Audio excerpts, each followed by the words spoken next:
social media itong post na ito na bawal umihi dito pero si Ivana Alawi ay pwede. Kaya, ang gusto ko naman gawin ay hanapin ito at umihi doon. Charot, pupuntahan natin tong viral na bakod na ito. At tatagpuan nga natin na ang gumawa nito ay si Sir Armando. Kaya hanapin natin tong bakod na ito at puntahan natin si Sir Armando. Okay, let's go! Feeling ko malayo yung pupuntahan natin.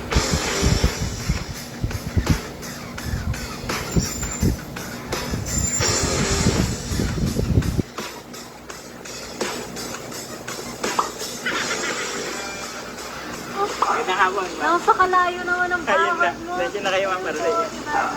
Kayo po ba yan? Kayo ba si Armando? Si Sir Armando? Pogyas personal na. Oo naman. Ang sweet naman ni Sir Armando. Dito ka nga, ba't ka lumalayo? So maraming salamat kay Pa-Flower. Linisahan ng asawa ko eh. Ah, yes! Alam mo, ang lamin ng biyahe namin. Pero happy ako na na-meet na kita. Mas happy kami.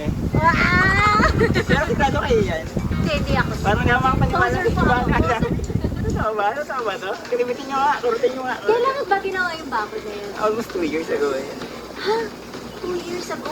Bakit ako yung napili mong umihi dyan? Hindi, iba na alamin, di ba? Kasi yun nga, yung attention parang mahirap ma-achieve eh. Pero ngayon, Kaya medyo pili yung ginawa kong style. Medyo iba yun, di ba? Marami nag-I love you, iba na alawi, marami nag-hi, marami, ang dami. Generic na. kakaiba. Ayun, yung uniqueness na papansin. Papansin talaga siya.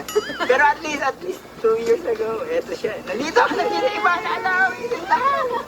Ano yung kagandahan na natin? Ito muna, yung pinopost, tinatag nila sa akin, walang Armando. Kaya sabi ko, sino ba yung gumawa nito? Kailangan ko mahanap. Wala pang nakaihi dyan. Kahit asawa ko, pinipigilan ko. Asawa ko na yun, ha? Kayo po, hindi pa kayo umihi Bawal ako lang daw Exclusive. Kaya eto guys, nagdala po ako ng CR ko. Kasi syempre bawal po umihi sa mga bakod, bawal umihi sa labas, di ba?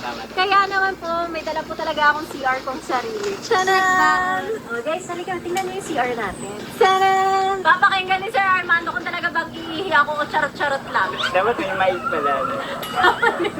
Imagine ko ano yung itsura ni Mang Iban sa loob eh. Bini-visualize ko eh. Ma'am, transparent pala dito sa gilid. Oo, transparent talaga yan. See-through pala. See-through pala to. Yan. Woo! Successful yata. Success! Okay. Congrats! Maraming salamat. Nakapag-ihi Galing yung CR pala to. Nag-release po na kayo. Uy, wala na pagkakas, no? Maraming salamat. Successful yung project. Yes. Okay guys, syempre hindi lang po ako pumunta dito para umihi lang. Pero yun yung main purpose. Meron din ako regalo para kay Sir Armando. 3,000 pesos. Holy shit. Holy Pwede ba shit. mura? Pwede ba mura? Totoo ba? Maraming salamat kasi yung mo ko. Totoo? Di ako maniwala eh. 2,500 daw, 2,500. Galing dito sa ano na to? Hindi lang dahil dito. Dahil lang masaya mo. Diba ba? Marami ka ng masaya. Hindi ko alam na aabot ganun. Mamit lang si Ma'am Ivana all good na. Kaso may hagis. Dito mamit lang si Ma'am Ivana. Ang reyna ng social media sa harap ko ngayon. Tapos binigyan pa ako ng 20,000. Serious? Ba magbago pa isip niyo, pwede niyo bawiin. Pag may pangarap kayo sa buhay, talagang matutupad. Isa ito sa, masasabi natin pangarap. Kasi si Ma'am Ivana isang successful na social media queen. Uy, grabe ka naman sa kuya. Legit. Wala nang iba, sino pa ba? Wala akong maisip na pag social media influencer. Kayo yung queen. Maraming salamat. Siguro sa king ako. Joke lang. Ma'am, maraming po salamat. Maraming salamat. Naging emotional ako. No. Thank you po. Thank you so much. Oh, pahak naman ako, Sir Ako yung Armando. mapol. Pero isip yung bagay na to, may ano pala, may mga nagagalaw pa ng Oo tao. naman. Maraming natuwa, marami kang pinasaya. At isa na ako dun. Okay guys, so make sure ma-follow niyo si Sir Armando on Facebook. Kaya puntahan niyo na kanyang Facebook. Ilalagay ko dyan. Yan, Armando. Maraming salamat. Maraming salamat. Bye!